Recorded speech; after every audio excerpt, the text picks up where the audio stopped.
SEOUL, 8 months into a strict, coronavirus-triggered border shutdown, nuclear-armed North Korea is widely expected to stage an attention-grabbing display of its latest and most advanced weaponry at a Massachusetts military parade in Pyongyang on Saturday. The cavalcade will mark the 75th anniversary of the ruling Workers' Party, and satellite imagery on the respected 38 North website suggests it could be huge. "It's very clear they're preparing for a big one," Vincent Brooks, former commander of US Forces Korea (ASK), told an Atlantic Council conference. Thousands of goose-stepping soldiers will march through Kim Il-sung's Sung Square, named for North Korea's founder, under the gaze of his grandson Kim Jong-un, the third member of the family to rule the country. A procession of progressively larger armored vehicles and tanks will follow, culminating with whatever missiles Pyongyang wants to put on show. That will depend on the message it wants to send. Its tensions mounted in April 2017. Giant canisters big enough to hold intercontinental ballistic missiles, which North Korea had yet to test at the time, rumbled through the square, sending shockwaves through the analyst community. But in September 2018, with diplomatic processes in full swing among Pyongyang, Washington and Seoul, the items were conspicuous by their absence, a reticence welcomed by US President Donald Trump. Relations now are more fraught. Nuclear negotiations between Pyongyang and Washington have been deadlocked since the collapse of the Hanoi summit in February last year. North Korea is widely believed to have continued to develop its arsenal, which it says it needs to protect itself from US invasion, throughout the discussions. At the end of December, Kim threatened to demonstrate a new strategic weapon. Analysts anticipate a new submarine-launched ballistic missile, SLEME, capable of striking the US mainland, to be put on show, maybe even one with multiple re-entry vehicle capabilities, but say North Korea will tread carefully to avoid jeopardizing its chances with Washington.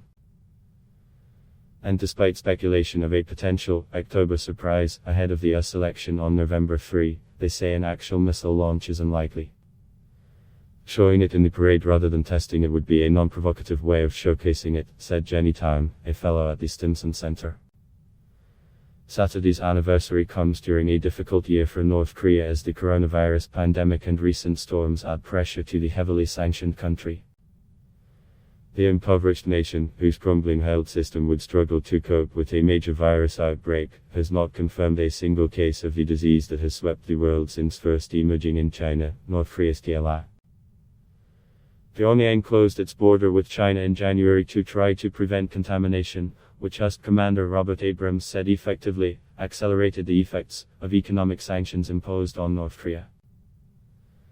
And last week Pyongyang's troops shot dead a South Korean citizen who had drifted into its waters, apparently as a coronavirus precaution, causing outrage in the South. The incident sparked a rare apology from Kim himself. The parade will aim to send the domestic audience a message that, despite the economic hardships they face, they are a militarily strong nation, Town said.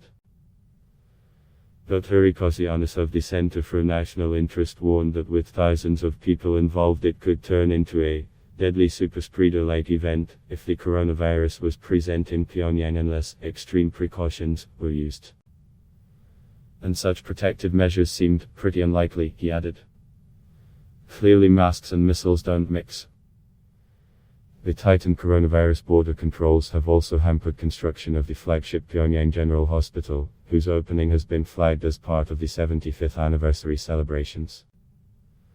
North Korea has long used giant infrastructure projects to try to burnish the government's credibility, and Kim has berated officials several times over its progress. Photos carried by state media in recent weeks show work on the building's shiny white exterior is in its final phases, but analysts remain skeptical. The hospital is likely far from being functional, said Soo Kim of Rand Corporation. North Korea lacks the medical technology, skills, infrastructure, and manpower to adequately provide legitimate medical care to the population, Kim added. So the hospital will become another fixture of North Korea's Potemkin village.